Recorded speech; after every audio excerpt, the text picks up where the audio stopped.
নমস্কার বন্ধুরা, আজ আমি আপনাদের সাথে শেয়ার করব ছোট থেকে বড় সকলের প্রিয় একটা রেসিপি, কলা বড়া।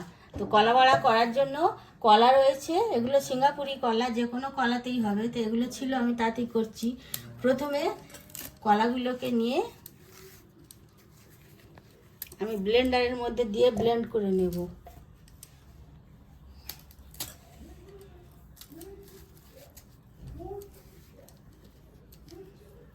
দুটো কলাই দিলাম আগে।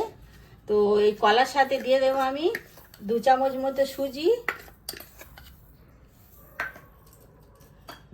আর 2 চামচের মতো, একটুখানি বেশি দিয়ে দিলাম, নারকেল কোড়া। আর দিয়ে দিচ্ছি পরিমাণ মতো চিনি, আর দিচ্ছি একটুখানি দুধ।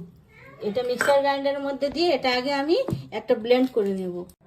কলাটা ব্লেন্ড করা হয়ে গেছে, এবার আমি একটা পাত্রের মধ্যে ঢেলে নিচ্ছি। এবারে এতে দিয়ে দেব পরিমাণ মতো চালের গুঁড়ো, 2 চামচ চালের গুঁড়ো দিলাম।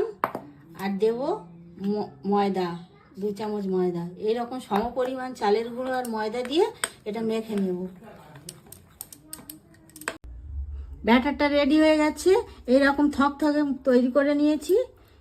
আর যতটা ফেনানো যাবে ততটাই ভালো স্পঞ্জ করবে, তো সেজন্য একটু ভালোভাবে ফেনিয়েও নিয়েছি। আর এদিকে কড়াতে তেল দিয়ে দিয়েছি, তেলটা গরম হয়ে গেছে। এবারে ছোট ছোট করে বড়ার আকারে ভেজে নিলেই হয়ে যাবে স্পঞ্জি কলার বড়া। তো এরকমভাবে ছোট ছোট করে সব কটাকে আগে ভেজে নেব। তো প্রথমবারের বড়াগুলো এরকমভাবে লাল লাল করে আমি ভেজে নিয়েছি, পরেরগুলো ঠিক এইরকমভাবে ভেজে নেব আগে, তারপরে পরিবেশনের মতো করে দেখাচ্ছি। তো বন্ধুরা, তৈরি হয়ে গেছে সফট এবং স্পঞ্জি কলার বড়া। এই দেখুন কতটা নরম হয়েছে, অথচ ভেতরটা একদম নরম। তৈরি করে রেখে দিলে বাড়ির বাচ্চারা অনায়াসেই শেষ করে দেবে। তো আমার এই পদ্ধতিতে কলা বড়া বানানো যদি আপনাদের ভালো লেগে থাকে, তো লাইক কমেন্ট শেয়ার করবেন। আর প্লিজ আমার চ্যানেলটাকে সাবস্ক্রাইব করবেন, পাশে থাকবেন।